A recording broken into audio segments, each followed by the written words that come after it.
Hello guys, आज मैं आपके साथ लेकर आई हूँ क्लास 8 की एनसीईआरटी का सेकंड चैप्टर भूमि, जल, मृदा, प्राकृतिक वनस्पतियाँ और वन्यजीव। इसमें हम क्या क्या पढ़ेंगे वो हमने इसके इंडेक्स में सारी चीज़ें यहाँ पर डिफाइन कर दी हैं। पहला हम पढ़ेंगे भूमि के बारे में, देन फिर उसके उपयोग और उसके संरक्षण के बारे में पढ़ेंगे। इसी प्रकार हम मृदा के बारे में पढ़ेंगे, मृदा की संरचना पढ़ेंगे, उसको प्रभावित करने वाले कारकों के बारे में पढ़ेंगे और फिर मृदा संरक्षण के बारे में पढ़ेंगे। पहले हम पढ़ते हैं भूमि के बारे में। तो भूमि क्या है? पृथ्वी का जो कुल 100% एरिया है उसमें 30% या 29% के अप्रॉक्स क्या है, आपकी भूमि है। इस भूमि में ये तो है नहीं कि सारी भूमि पर क्या निवास योग्य हो या सारी भूमि क्या हो निवास योग्य हो। इसमें क्या है, कुछ परसेंट भूमि ही निवास योग्य, सारी बाकी की भूमि क्या होती है आपकी उर्वर है, कहीं पर्वतीय एरिया है, पहाड़ी एरिया है, मरुस्थलीय एरिया, यानी वो आपके रहने योग्य नहीं। यानी 30% भूमि में थोड़ा सा एरिया है या कुछ परसेंट भाग है जिस पर क्या होते हैं जीवधारी या मनुष्य निवास करते हैं। 6% भूमि क्या है, उबड़ खाबड़ है, जो निवास योग्य नहीं है। मुख्यतः भूमि पर जो जनसंख्या है उसका वितरण क्या होता है, उसकी एक तो भूमि की बनावट और देन उसकी जलवायु के अकॉर्डिंग क्या होती है, विभिन्न भागों में, विश्व के विभिन्न भागों में जनसंख्या क्या रहती है, निवास रहती है, जनसंख्या वितरण रहता है, वो भी क्या रहता है, असमान रहता है। क्यों? क्योंकि भूमि क्या है, हर जगह समान नहीं है, कहीं ऊबड़ खाबड़ है, कहीं मरुस्थलीय है तो कहीं पर्वतीय है। इस कारण क्या है, भूमि जो जितनी 30% भूमि है उस पर क्या है, जनसंख्या का वितरण या ये कह लें कि भूमि क्या है, पूरी भूमि क्या होती है, निवास योग्य नहीं है। अब हम पढ़ते हैं भूमि का उपयोग के बारे में। तो भूमि के उपयोग क्या है, विभिन्न चीज़ों में किया जाता है, विभिन्न कार्यों में किया जाता है, कृषि में, वनिकी में, उद्योग में, खनन में, इन सभी भाग में क्या किया जाता है, वन का उपयोग किया जाता है, भूमि का उपयोग किया जाता है और उद्योगों की स्थापना में भी क्या किया जाता है, भूमि का उपयोग किया जाता है। भूमि का उपयोग क्या होता है, उसके भौतिक कारकों का उदाहरण निर्धारित होता है। कौन कौन से भौतिक कारक है, जैसे मैं अभी यहाँ पर भूमि के जो भूमि का वितरण है वो जिन कारकों से प्रभावित होता है उन्हीं कारकों से क्या होता है, भूमि का उपयोग भी प्रभावित होता है। जैसे क्या होती है, एक तो स्थलाकृति, मृदा, स्थलाकृति कैसे, जैसे आपकी भूमि है, कहीं भूमि पर आपका मरुस्थल है तो कहीं पर पर्वत है, पहाड़ियाँ हैं, छोटी छोटी बड़े बड़े पर्वत है, तो उन भूमि पर क्या होती है, एक तो वो भूमि एक तो निवास योग्य नहीं रहती है, साथ ही उस भूमि पर कोई भी आप कार्य कर नहीं सकते हैं। अगर कृषि भी करना है तो उसके लिए भी क्या है, उपजाऊ मिट्टी की आवश्यकता होती है, जल की आवश्यकता होगी, जब भूमि एकदम समतल भूमि की आवश्यकता होगी। अगर भूमि क्या है, उस पर विभिन्न स्थलाकृतियाँ होंगी, जैसे पर्वत होंगे, पहाड़ होंगे, पथरीली, तो उसके कारण क्या होगी, वहाँ की एक तो भूमि की बनावट है वो ऊबड़ खाबड़ होगी। देन उसके साथ क्या होगा, आपकी भूमि है उस पर क्या होगी, मतलब जो कंकरीली या जिसमें कहते हैं पत्थर वगैरह रहते हैं, रेतीली भूमि कहते हैं, तो वो उपस्थित होगी। अब दूसरा है मृदा। मृदा भी क्या होती है, आपकी बहुत टाइप की होती है, पर्वतीय मृदा, लेटेराइट मिट्टी, जलोढ़ मिट्टी, लाल मिट्टी, पीली मिट्टी, यानी विभिन्न टाइप की क्या होती है, मिट्टी भी होती है। इसके कारण भी क्या होती है, वो क्या होती है, भूमि क्या उपयोग प्रभावित होता है। अगर लाल मतलब यदि खाली मिट्टी, जलोढ़ मिट्टी, दोमट मिट्टी या लेटराइट मिट्टी होती है तो यहाँ पर जनसंख्या इस एरिया में क्या होगी, अधिक होगी, क्योंकि ये भूमि क्या होती है, उपजाऊ होती है। और यदि भूमि आपकी पथरीली होगी या लाल मिट्टी होगी, लाल वो मतलब तो वो क्या होगी, उस भूमि पर क्या होगी, जनसंख्या नहीं रहती, क्योंकि उस पर क्या होगी, भूमि की वो कृषि की उपज क्या होती है, प्रभावित रहती है। इसी प्रकार जलवायु का वितरण भी क्या होता है, भूमि के उपयोग को प्रभावित करता है। खनिज संपदा भी क्या होती है, भूमि के उपयोग को प्रभावित करती है। जिस एरिया में खनिज होंगे, खनिज का उत्खनन होगा तो वहाँ पर क्या होगी, जनसंख्या अधिक होगी, वहाँ पर क्या तो वो भी क्या होती है, खनिज उसको प्रभावित करते हैं, क्योंकि खनिज क्या है, एक आपकी क्या है, एक इनकम का सोर्स जनरेट करती हैं। इसी प्रकार जल की उपलब्धता भी क्या है, भूमि के उपयोग को प्रभावित करती है। जहाँ पर जल अधिक होगा, जनसंख्या वहाँ पर निवास अधिक करेगी, और जहाँ जल की उपलब्धता कम होगी वहाँ पर क्या होगी, लोग कम निवास करेंगे। इसी प्रकार क्या होगी, मानवीय कारक भी क्या होती है, जैसे मानवीय कारक क्या हो, एक जनसंख्या और प्रौद्योगिकी भूमि के उपयोग को प्रभावित करती हैं। मेनली क्या है, जनसंख्या। जनसंख्या और प्रौद्योगिकी कहाँ पर डेवलप होगी, वहाँ पर जहाँ पर एक तो भूमि उपजाऊ होगी, स्थलाकृति भी होगी। स्थलाकृति मीन्स मैदान होगी, मैदानी एरिया होगा, पानी की उपलब्धता होगी, जलवायु भी अच्छी होगी। तो वो सभी कारक यदि किसी जगह पर स्थित है तो वो क्या होंगे, मानवीय कारक होते हैं और वो किसी भूमि के उपयोग को प्रभावित करते हैं। इसी प्रकार जनभूमि का संरक्षण, भूमि एक संसाधन है और उसका संरक्षण करना चाहिए। क्यों करना चाहिए, कि बढ़ती जनसंख्या और बढ़ती मांग का क्या है, वन भूमि, कृषि और कृषि योग भूमि का क्या हो रहा है, विनाश हो रहा है। वन भूमि का क्या हो रहा है, क्योंकि जनसंख्या अगर वृद्धि करेगी, जैसे नगरीय जो लोग क्या करते हैं, ग्रामीण क्षेत्रों से पलायन करके किस में आ रहे हैं, नगरीय क्षेत्र में आ रहे हैं। नगरीय क्षेत्र में आ रहे हैं तो उसकी भूमि तो उसकी लिमिटेड है, लेकिन उसमें अगर अधिक लोग आ जाएंगे तो क्या होगा, उसके वनों का विनाश होगा। और साथ ही क्या होगा, जो कृषि भूमि है उसका विनाश होगा। क्यों होगा, क्योंकि उसको क्या होगा, उसको लोग क्या होंगे, अपने रहने के योग्य बनाएंगे, जिससे क्या होगा, कृषि भूमि का भी क्या होगा, विनाश होगा, वन भूमि का भी विनाश होगा। क्यों, क्योंकि अगर वन होंगे उस एरिया के पास में, जनसंख्या अधिक है तो वो क्या होगी, वनों में निवास करना चालू कर देगी, क्योंकि उसके वन का क्या होगा, कटन कम मतलब उसका वन समाप्त हो जाएंगे, उस क्या होगा, उसमें भूमि मतलब उसमें जनसंख्या निवास करने लगी। ये क्या, ये सभी कारण क्या है, वन भूमि के विनाश हुआ है। इन कारण क्या हुआ है, भूमि का विनाश हुआ है, किसके कारण, बढ़ती जनसंख्या के कारण। और इससे प्राकृतिक संसाधन क्या हो रहे हैं, समाप्त होने का डर बना रहा है। इसीलिए क्या है, सतत प्रकाश की प्रौद्योगिकी को मतलब सतत विकास का एक मतलब लेके आई है। इसी प्रकार वनारोपण, भूमि सुधार, भूमि में क्या करके सुधार करके, वनारोपण करके जो वनों का विनाश हो रहा है उनको क्या है, न्यू स्थान पर क्या जनरेट करके, वनों को रोपण करके, भूमि का उद्धार करके, रासायनिक उर्वरकों कीटनाशकों का कम से कम उपयोग करके, इससे क्या होते, भूमि का संरक्षण किया जा सकता है। इन पर रोक लगानी चाहिए, जिससे क्या हो, मृदा भूमि का संरक्षण हो, जो क्या हो। अब हम पढ़ते हैं अगला टॉपिक, मृदा के बारे में। अब हम पढ़ते हैं मृदा के बारे में। तो मृदा क्या होती है, तो पृथ्वी के पृष्ठ पर जो दानेदार ऊपर वाली पृष्ठ है, इस पर जो दानेदार परत होती है उसे क्या कहते हैं, मृदा कहते हैं। इसका निर्माण, जो ऊपरी परत होती है, इसका निर्माण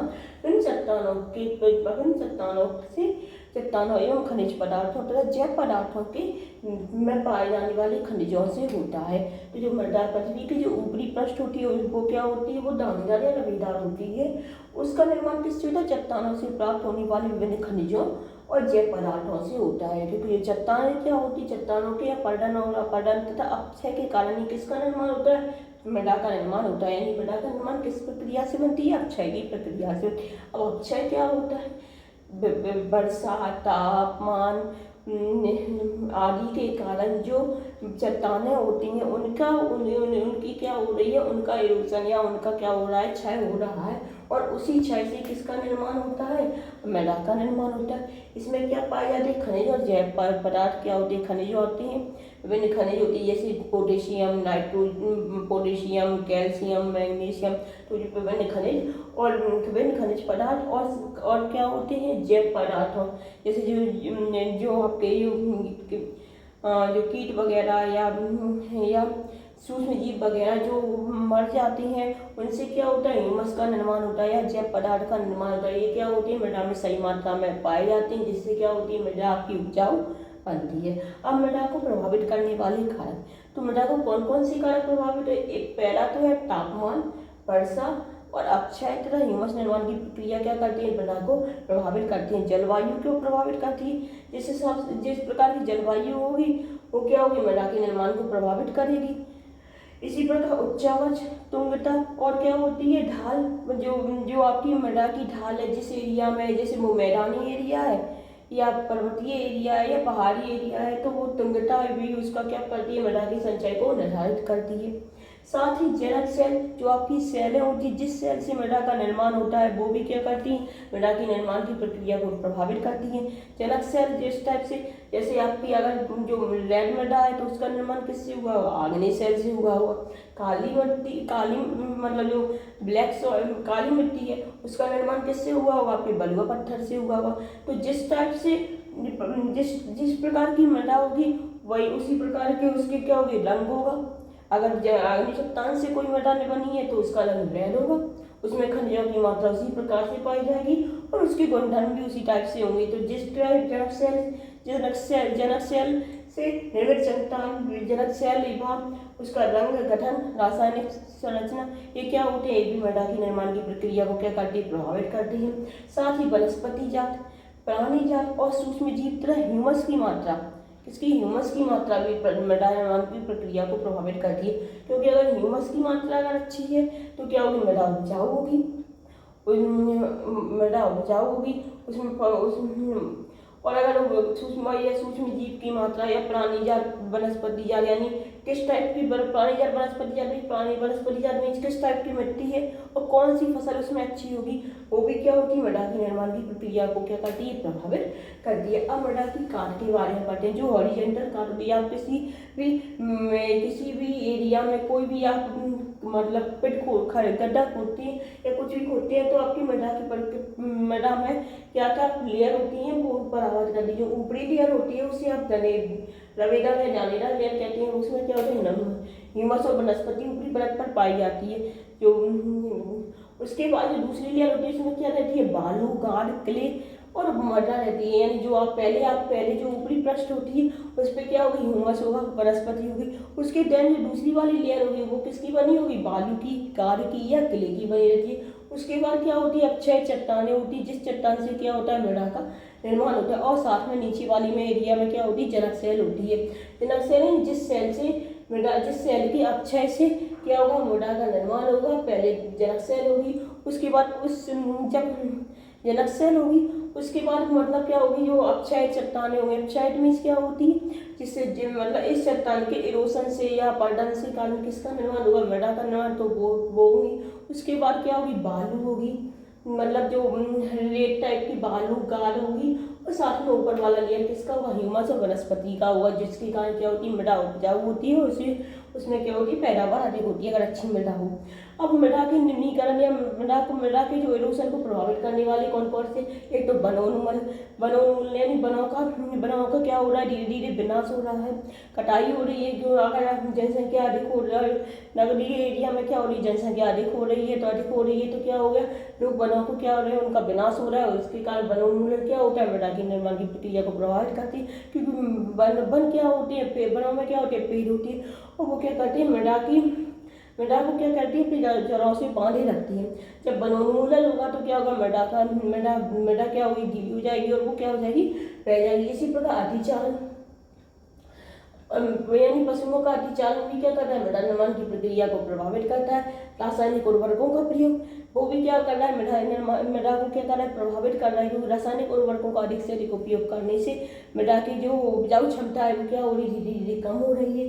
कीटनाशकों का अत्यधिक प्रयोग, वर्षा भी क्या करती है, अगर वनोन्मूलन होगा तो अगर उस वनोन्मूलन होगा उन्हीं के साथ यदि वर्षा हो रही है तो क्या हो रही है, मृदा की जो ऊपरी परत है वो क्या हो रही है, पृथ्वी की ऊपरी परत क्या हो रही है, उसका वो पानी के साथ बह रही है, जिसके कारण क्या होता है, बाढ़ आती है। और क्या हो रही है, मृदा का क्या हो रहा है, मृदा निम्नीकरण हो रहा है, मृदा का क्षय हो रहा है। अब मृदा के संरक्षण के बारे में पढ़ते हैं। मृदा के संरक्षण के बारे में, तो मृदा के संरक्षण के लिए विधियां अपनाई, जैसे मल्च बनाना। मल्च क्या होता है, जैसे आप कोई भूमि है जिस पर कुछ एरिया में फसल हो रही है और बचा कुछ बाकी का एरिया क्या रहता है, ऐसे ही आपकी खेत है तो यहाँ पे तो ये फसल हो रही है तो ये बीच का एरिया क्या रह गया है, खाली रह गया है। तो इस बीच के एरिया में कोई जैव पदार्थ जैसे प्रवाल वगैरह या आपकी उसको क्या कर देती है, इस मिट्टी को ढक देती है। उससे प्रवाल वगैरह से क्या होता है, मिट्टी को ढक देती है। इससे क्या होती है, मृदा की आर्द्रता क्या बनी रहती है, मृदा में बनी रहती है। और क्या है, मृदा का क्या किया जा सकता है, संरक्षण किया जा सकता है। यानी यहाँ पर खरपतवार वगैरह मतलब आप प्रवाल वगैरह से इसको क्या कर देंगे, रखेंगे। इतना एरिया तो कवर हो गया। और जो बचा एरिया इस पर मृदा वो पेड़ पौधे नहीं है, कुछ भी नहीं है, तो इस एरिया को ढक दिया जाएगा, जिससे इसकी आर्द्रता क्या बनी रहे। इससे क्या होगा, मृदा का संरक्षण होगा। अब समोच्च रेखीय झुकाई, जो मतलब जो पहाड़ी एरिया होती है या पर्वतीय एरिया होती है तो उसमें क्या होता है, उनमें एक समान रेखाओं पर क्या हो जाती है, उसमें क्या मतलब सीढ़ी नुमा वो खेती की जाती है। जिससे क्या होता है, वो पानी है, पानी के प्रवाह को रोका जा सके और मृदा का अपरदन किया होगा कम होगा। इससे क्या होगा, मृदा का संरक्षण को समोच्च रेती जो कटाई करके मल्च बना के और फिर अच्छे मेखलाएँ बनाकर जो पर्वत मतलब जो ये पहाड़ी है, जो मैदानी टाइप की एरिया होती है जहाँ पर क्या होती है, वायु है वो बहुत अधिक ताप से या बहुत अधिक तीव्रता से चलती है।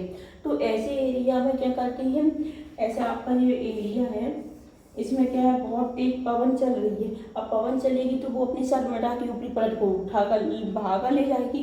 तो इसमें क्या कर देती है, जो एक लाइन में क्या कर देती है, ऐसे लाइन में बहुत सारे पेड़ लगा देती है। इससे क्या होगा, जो पवन के वेग में क्या होगा, अवरोध पैदा होगा और जो मृदा के अपरदन को शीत इरोजन को क्या किया जाएगा, इससे मृदा का संरक्षण होगा।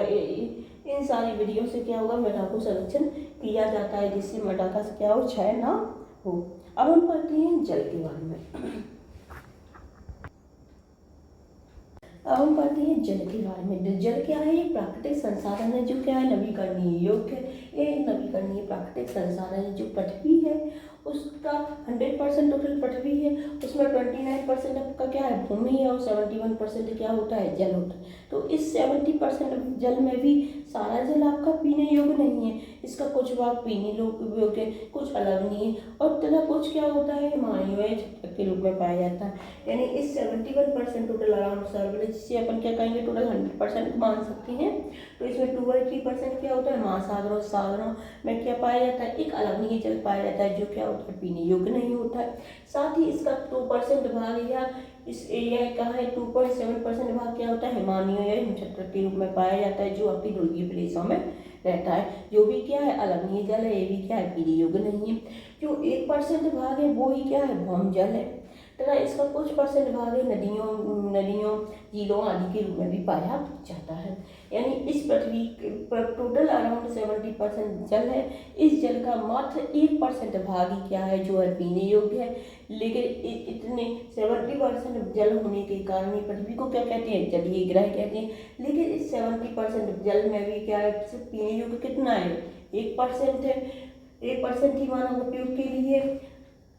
तो क्या है, जो बहुत सारे एरिया है उनमें क्या है, इसकी इससे जब 1% भाग जल योग्य तो इससे क्या होंगी, कुछ समस्याएं होंगी, जल की उपलब्धता में क्या आएंगी, समस्याएं आएंगी, क्योंकि वो पीने योग्य भाग तो कम है लेकिन टोटल अराउंड कितना है, 71% है। तो क्या होता है, इससे क्या होता है, जो आपके भूमध्य रेखा पर स्थित राज्य जैसे अफ्रीका, एशिया, आपके मैक्सिको, सेंट्रल अमेरिका, उत्तर पश्चिमी एरिया, ये एरिया क्या है, आपके भूमध्य रेखा पर स्थित है, यानी 0 डिग्री अक्षांश रेखा पर स्थित है। मोस्टली ये क्या है, कवर करते 0.1% एरिया पर कवर करती है। इससे क्या होता है, इन क्षेत्रों पर क्या होता है, आपका जो सनलाइट होती है वो क्या करती है, स्ट्रेट पोजीशन पर रहती है, जिससे यहाँ पर क्या होता है, वाष्पीकरण अधिक होता है। साथ ही इन एरिया में क्या होता है, ये एरिया क्या है, महासागरों के आसपास एरिया रिलेटेड एरिया है, जिससे यहाँ क्या पड़ता है, सूखा पड़ता है, यहाँ पानी की उपलब्धता कम है, जिससे ये क्या होती है, यहाँ पर मोस्टली क्या रहता है, सूखा रहता है। आप ऑस्ट्रेलिया के बारे में देखते हैं तो ऑस्ट्रेलिया क्या है, चारों ओर से हिंद महासागर से घिरा हुआ है, एक साइड से प्रशांत महासागर से घिरा हुआ है। तो इस एरिया में क्या है, एक तो अफ्रीका में ऑस्ट्रेलिया में क्या रहते हैं, मरुस्थलीय एरिया जाना है, सिम्पसन गिब्सन बहुत सारे मरुस्थल भी हैं, जिससे यहाँ पर क्या है, जल की उपलब्धता कम है। साथ ही जल तो है, अब आपका जल तो है क्योंकि जो यहाँ ऑस्ट्रेलिया इसे द्वीप भी कहते हैं, महाद्वीप भी है, क्योंकि ये चारों ओर क्या है, जल से घिरा हुआ है। लेकिन जल तो है लेकिन वो क्या है, अलग नहीं है, पीने योग्य जल का अभाव है। इस कारण यहाँ क्या रहता है, सूखे की हालत भी देखनी पड़ती है, सूखा भी देखने को पड़ता है। अलवणीय जल की आपूर्ति का सामना कर रहा है, जिससे क्या है, अलवणीय जल तो है लेकिन अलवणीय जल की कमी है, इस कारण यहाँ क्या रहता है, सूखा पड़ता है। इस प्रकार जल का अभाव किस पर, मौसमी क्रियाओं पर तथा वार्षिक वर्षण पर भी क्या पड़ता है, के परिणामस्वरूप प्रभावित होता है। अब हम करते हैं जल संसाधनों के संरक्षण के बारे में। जब जल का अभाव है तो इसका संरक्षण के कुछ उपाय भी होंगे, कौन कौन से उपाय हैं उनके बारे में भी हम इसमें डिस्कस करती हैं। तो जल संसाधनों का संरक्षण, पहले हम पढ़ते हैं जल संसाधनों के किन किन कारणों से क्या होता है, जल की हानि होती है। तो जल क्या है, एक नवीकरणीय प्राकृतिक संसाधन है, ये सभी जानते हैं कि जल क्या है, एक नवीकरणीय प्राकृतिक संसाधन है। इसका अतिउपयोग एवं प्रदूषण क्या होते हैं, जल की उपलब्धता को क्या करती है, प्रभावित करती है। अति उपयोग यानी आप जल का लगातार यूज करेंगे, उसको उसको यूज करेंगे, उसको क्या करेंगे, वेस्ट करेंगे। साथ ही प्रदूषण क्या है, जो आपके कारखानों वगैरह, जो घरों से जो अपशिष्ट पदार्थ निकलती है, उनको हम क्या करते हैं, डायरेक्ट नदियों में बहाते हैं, जिससे क्या हो रहा है, आपका अलवणीय जल है वो क्या हो रहा है, प्रदूषित हो रहा है। साथ ही आपके अशोधित बाह्य मल कृषि ऊपर से कृषि के दौरान जो आपके उर्वरक वगैरह से जो जल निकलता है, वो रसायनों का उपयोग, औद्योगिक बहिर्वाह, एक भी क्या करते हैं, जल के उपयोग की प्रवृत्ति को क्या कर रहे हैं, प्रभावित कर रहे हैं। और साथ ही जो आपके जब उद्योगों से निकलता है, जल निकलता है, उसमें भी क्या होते हैं, नाइट्रेट वगैरह, कीटनाशी वगैरह, सीसा वगैरह होता है, ये क्या हो रहे हैं, जलीय जो आपका 1% लवणीय जल है, उसको क्या कर रहे हैं, प्रदूषित कर रहे हैं। इनके संरक्षण के लिए हमें उपाय करना चाहिए, जिससे क्या हो, जल का क्या किया, संरक्षण किया जाए। जैसे वनस्पति आवरण यानी वनों को लगाना चाहिए, रोपण करना चाहिए, जिससे क्या होगा, धरातलीय प्रभाव क्या होगा, अवरुद्ध होगा। क्योंकि अगर हम वन होंगे तो वन क्या होंगे, मिट्टी को क्या करेंगे, मिट्टी को अपने साथ बांधे रहती हैं, जिससे क्या होता है, एक तो मिट्टी की मृदा का अपरदन होने से व्यवस्था, साथ ही वन क्या करती है, जो आपकी वर्षा है उसको भी आकर्षित करती है। इससे क्या होगा, भूमि जल क्या होगा, पुनः पूरित होगा, पुनः प्राप्त होगा। साथ ही हमें वाटर हार्वेस्टिंग भी करनी चाहिए और जल के रिसाव को कम करना चाहिए। जो खेतों में नहरें हैं उन्हें पक्का करना चाहिए। इससे क्या होगा, जल का जो अपव्यय है वो कम होगा। वाष्पीकरण की दर को कम करने के लिए हमें क्या करें, टपकन सिंचाई करनी चाहिए, स्प्रिंकलर सिंचाई करनी चाहिए। जिससे क्या होगा, पानी वाष्पीकरण कम होगा तो क्या होगा, जल का क्या होगा, संरक्षण होगा। इन उपायों के द्वारा हम क्या कर सकते हैं, जल का उपाय संरक्षण कर सकते हैं। अब अगला टॉपिक पढ़ते हैं, प्राकृतिक वनस्पतियाँ। अब बढ़िए पढ़ते हैं प्राकृतिक वनस्पतियों के बारे में। तो प्राकृतिक वनस्पतियाँ क्या होती हैं,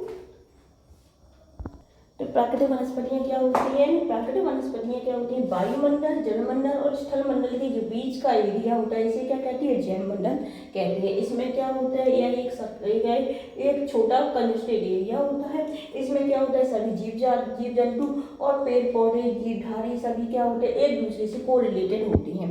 इसी एरिया में क्या होते हैं, सभी लोग क्या रहते हैं, निवास करते हैं। इसे क्या कहते हैं, परितंत्र कहते हैं। जैव मंडल को ही क्या कहते हैं, परितंत्र भी कहते हैं। इसी में क्या होते हैं, दोनों जीवधारी होती हैं और जो सभी वनस्पतियाँ वगैरह होती हैं वो क्या होते हैं, जीव जंतु आप एक दूसरे से कोरिलेटेड होती है, अंतर संबंधित रहती है। वनस्पतियाँ और जो वन्यजीव होते हैं क्या एक महत्वपूर्ण प्राकृतिक संसाधन है।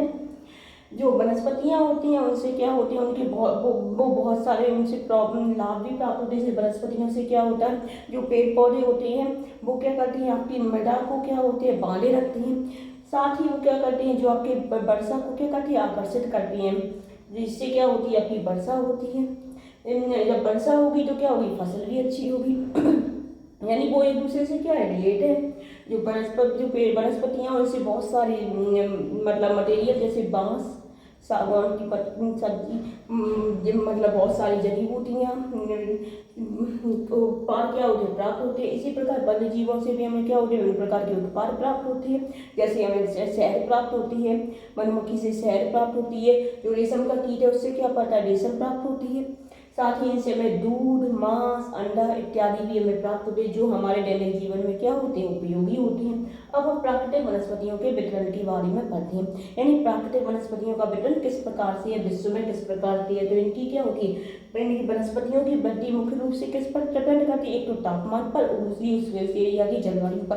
क्योंकि तापमान और क्या आर्द्रता पर, जलवायु पर, आर्द्रता पर, जिस टाइप से आर्द्रता बढ़ती जाएगी उस हिसाब से क्या होती है, वनस्पतियों का आकार और आदि में क्या होते हैं, परिवर्तन होते जाते हैं। जैसे विश्व में वनस्पतियों को मुख्यतः 4 प्रकारों में बांटा गया। कौन कौन सी है, एक तो घास, वन, मल्च, गुल्ज और टुंड्रा प्रदेश। तो जो मतलब जिस एरिया में सर्वाधिक वर्षा होती है वहाँ पर क्या होगी, आर्द्रता भी अधिक होगी। आर्द्रता अधिक होगी तो क्या होगी, पेड़ पौधे पाए जाएंगे, बड़े बड़े पेड़ पौधे पाए जाएंगे, जंगल पाए जाएंगे, तो क्या होगी, और उनका आकार क्या होगा, बड़ा होगा।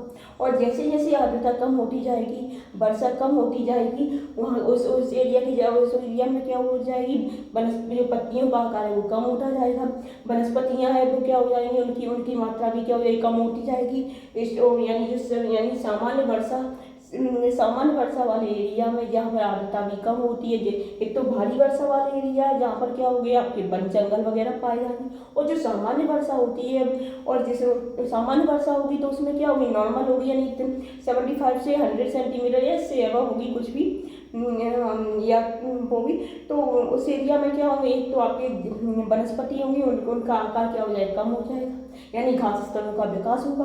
और तो इस एरिया में क्या होंगे, घास पाए जाएंगे, मैदान पाए जाएंगे। जैसे क्या होगा, बिलोनास, कंपास घास का स्थान, यानी इस टाइप से घास के मैदान पाए जाते हैं। फिर क्या होता है, अब हम जब आर्द्रता कम होती जाएगी तो इसके बाद क्या हो जाएगी, शुष्क प्रदेश आती है। तो उनमें क्या होगा, एक तो उस एरिया में क्या होंगे, मरुस्थल होंगे, शुष्क प्रदेश होंगे, या वहाँ क्या होगी, यानी जो नमी होगी उसकी मात्रा क्या हो जाएगी, और भी कम हो जाएगी। तो वहाँ क्या पाई जाएंगी, कटीली झाड़ियाँ पाई जाएंगी, गुल्म पाए जाएंगे, गुल्म पाए जाएंगे। गुल्म को ही क्या कहते हैं, कटीली झाड़ियाँ कहते हैं।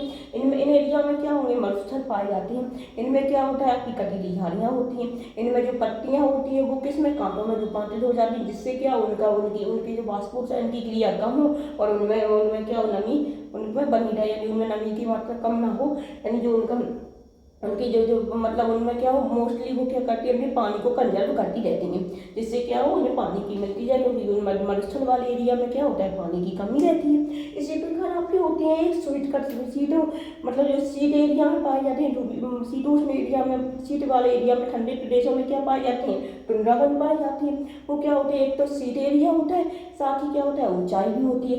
इनमें क्या होता है, इनके पेड़ों के आकार, इनकी पत्तियां क्या हो जाती है, ऊपर ऊंचाई पर जाते जाते क्या कम हो जाती हैं। इनमें क्या पाई जाती है, आपके इनमें क्या होती है, एक तो लाइकेन होते हैं, एक मॉस होते हैं, यानी ध्रुवीय प्रदेशों में क्या हो जाती हैं, इन्हें इन्हें टुंड्रा प्रदेश भी कहती है। इनमें क्या होती हैं, जो पर्वत मतलब जो पेड़ों का साइज है वो एक कॉर्न टाइप में हो जाता है। साथ में वो क्या ध्रुवीय एरिया में पाए जाते हैं। तो उनमें कौन कौन से, उसके उदाहरण कौन से हैं आपके, एक तो होगा क्या, लाइकेन, एक मॉस हो गया। अब हम पढ़ते हैं प्राकृतिक वनस्पतियों और वन्य जीवों के संरक्षण के बारे में, इनकी कंजर्वेशन पर, और इन पर जो इनका विनाश हो रहा है वो भी किस टाइप से हो रहा है उसके बारे में भी पढ़ते हैं। तो वन हमारी क्या होती है, प्राकृतिक संपदा है, क्योंकि वन क्या है, एक प्राकृतिक संपदा है जो क्या सभी जीवधारी इससे कनेक्टेड है। धीरे धीरे क्या हो रहा है, जीव जंतुओं का आश्रय प्रदान करते हैं, बिल्कुल राइट है। वन क्या है, हमारी प्राकृतिक संपदा है, तो जीव जंतुओं को क्या आश्रय प्रदान करते हैं। जो वन होते हैं उनमें क्या वन्य जीव निवास करते हैं, पेड़ वो पक्षी निवास करती हैं, वो क्या करते हैं, इसी में करते हैं। और वे साथ ही पर्यटन को भी सुरक्षित रखने का कार्य करते हैं, बिल्कुल राइट। जलवायु परिवर्तन, प्राकृतिक आवास एवं मानवीय हस्तक्षेप के कारण क्या हो रहा है, पेड़ पौधे विनाश हो रहे हैं। जो पहले जनसंख्या थी उसकी, जो पहले जो अभी इस वर्तमान एरिया से जो प्राचीन, जो इससे पहले का जनरेशन थी उसमें क्या थी, जनसंख्या कम थी, तो क्या थे, पेड़ पौधे वन सुरक्षित थे। लेकिन क्या हो गया, वर्तमान में क्या हुई, जनसंख्या की तो क्या वृद्धि क्या तीव्रता से हो रही है, जिससे क्या लोगों को अपने आवास के लिए क्या कर रहे हैं, वनों का विनाश कर रहे हैं। जिससे क्या हो रही है, जब वनों का विनाश होगा तो क्या होगा, प्रकृति क्या सुरक्षित रहेगी, बिल्कुल नहीं रहेगी। क्योंकि वन क्या करती है, वर्षा को आकर्षित करती है, पेड़ जीव जंतुओं को आश्रय प्रदान करती है, मनुष्य की विभिन्न आवश्यकताओं की क्या करते हैं, पूर्ति करती है। अगर यही नहीं रहेंगे तो क्या जो जीवन है वो सुरक्षित रह पाएगा, बिल्कुल नहीं रह पाएगा। इसलिए क्या है, ये जलवायु परिवर्तन, प्राकृतिक आवास और मानवीय हस्तक्षेप के कारण क्या हो रहे हैं, पेड़ पौधे जीव जंतु प्राकृतिक आवास क्या हो रहे हैं, नष्ट हो रही है। अतः वनोन्मूलन, मृदा अपहरण, डामानन, भूखंड आदि घटनाएं क्या हो रही हैं, उत्पन्न हो रही है। भूस्खलन क्यों, क्योंकि पेड़ पौधे क्या करते हैं, मृदा को बांधे रखते हैं। जब पेड़ पौधे कट जाएंगे तो मृदा क्या हो जाएगी, मृदा को जो बांधने की शक्ति है वो कम हो जाएगी, वो क्या हो जाएगी, बाढ़ वगैरह आएगी तो क्या बह जाएगी। इससे क्या भूस्खलन की घटनाएं देखने को मिलती हैं, मृदा अपरदन होता है। क्योंकि जब वन होंगे, वन नहीं होंगे, वन क्या करते हैं, मृदा को एक साथ बांधे रखते हैं। जब वो नहीं होंगे तो क्या होगा, मृदा अपरदन होगा। दावानल, क्योंकि जो क्या होती है, जो गर्मियों के एरिया में आपने देखी होंगी, अमेजन के जंगल में आग लग गई, कहीं किसी की जंगल में आग लगी, तो वो क्या है, वनों के क्या है, विनाश का परिणाम, वनोन्मूलन का परिणाम है, जलवायु परिवर्तन का परिणाम है। साथ ही जो पशुओं होते हैं उनको उनको उनकी खाल के लिए, चमड़े के लिए, नाखून के लिए, सींगों के लिए क्या हो रहा है, उनका शिकार किया जा रहा है। जैसे आपका कस्तूरी मृग है, उसको किसके लिए, उसकी उसकी खुशबू के लिए, कस्तूरी के लिए। जो आपके मतलब जो आपके हाथी वगैरह होते हैं उनको उनके दांतों के लिए, शेर को उसकी खालों के लिए, उसके नाखूनों के लिए, ऐसे सभी। और जो आपके वो मोर होती है उसको उसके पंखों के लिए क्या किया जा रहा है, उनका शिकार किया जा रहा है, जिससे क्या हो रहा है, प्राकृतिक पर्यावरण क्या प्रदूषित हो रहा है। इसके लिए क्या हो रहा है, इन वनों के विनाश को बचाने के लिए, जो जीव जंतुओं को बचाने के लिए, उनके प्राकृतिक आवासों को बचाने के लिए गवर्नमेंट प्रत्येक बड़े स्तर पर क्या कर रही है, उनके लिए प्रयास कर रही है। वो राष्ट्रीय उद्यानों, वन्य जीव अभ्यारण्य, जैव मंडल आरक्षित क्षेत्र इत्यादि की क्या कर रही है, स्थापना कर रही है, जिससे जीव जंतुओं को उनके प्राकृतिक आवास में क्या किया जाए, सुरक्षित रखा जाए। साथ ही जो प्रादेशिक स्तर पर है, जो छोटे छोटे स्तरों पर क्या करें, वन महोत्सव कार्यक्रम, सामाजिक वन की जागरूकता कार्यक्रम इत्यादि क्या चला रही है, जिससे क्या हो, लोग वनों के बारे में जागरूक हो और उनके महत्व को समझें। जो अंतर्राष्ट्रीय स्तर पर भी the convention of flora and fauna जैसे कार्यक्रम चलाए जा रहे हैं, जिससे क्या हो, लोग इनके प्रति जागरूक हो और इनके प्रति क्या हो, सचेत हो तथा इनके इनके इनके महत्व के बारे में समझे इत्यादि इत्यादि। जो बड़े बड़े स्तर पर इनके लिए कार्यक्रम चलाए जा रहे हैं। अगर आपको हमारा टॉपिक अच्छा लगा तो हमारे चैनल को लाइक शेयर सब्सक्राइब करना ना भूलें। मिलते हैं अगली वीडियो में।